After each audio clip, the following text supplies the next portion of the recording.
We're putting up a new tower in LeRoy. It's to provide additional coverage for the village and town of LeRoy, as well as give us a gateway to Livingston County if we should ever decide to connect those two radio systems. This is part of a $3 million grant program that we received from the state of New York from wireless 911 surcharge revenues. This is the other pieces that we're going to be doing is connecting to Monroe and Orleans County. Thus, by connecting to Monroe, we connect to Ontario County, so we could be potentially joining 4 different county radio systems together.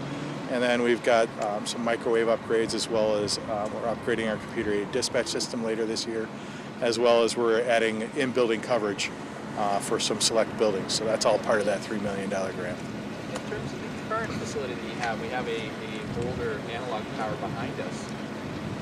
What was it kind of failing to do? Was it just the switch to the digital system a few years ago? Or? Well, actually, the East repeater is from when we first put the system in back in the 1990s. So it's an analog single repeated channel, and that was to provide basically localized coverage. So it never tied into the trunk system. What we're doing here is we're actually adding a fully trunk site. So that means all of our frequencies are available on this tower. We're also adding paging, so that means VHF paging for alerting fire and EMS will also be at this location. Whereas this was just the equivalent of a talk around channel or a local power of the radio, the power of the radio. So the East repeater will be moved to the new site. It'll still exist as a talk around potential capability, but again, it's not tied to the trunk system or the paging system. Well, what happens is with a trunk simulcast system, what happens is all the towers, all 7, this will be our 7th tower, all 7 towers basically talk at the same time.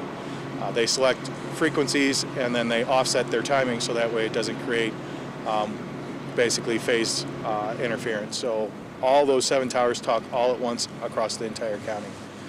So that means that gives us the ability of having someone all the way out here in LeRoy talk to someone all the way out in Pembroke if they needed to. And when would that be necessary?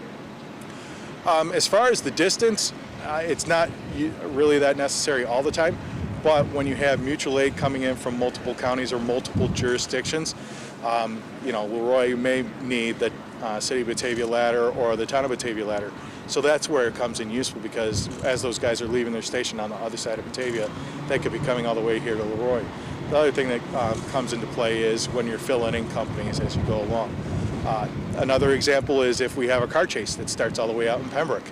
It can go all the way through Pembroke, through the City of Batavia, through LeRoy, and over to Livingston County. So that, again, provides countywide communications.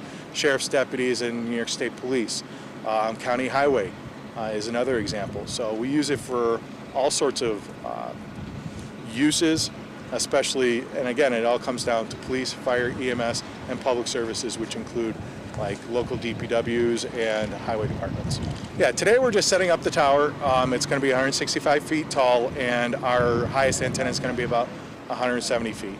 What we're doing now is just erecting the tower, and then after we do that, then we're going to put the shelter down, and then over the next couple of weeks we'll be bringing in electricity, radio equipment, and then tying it into the rest of the radio system through microwave.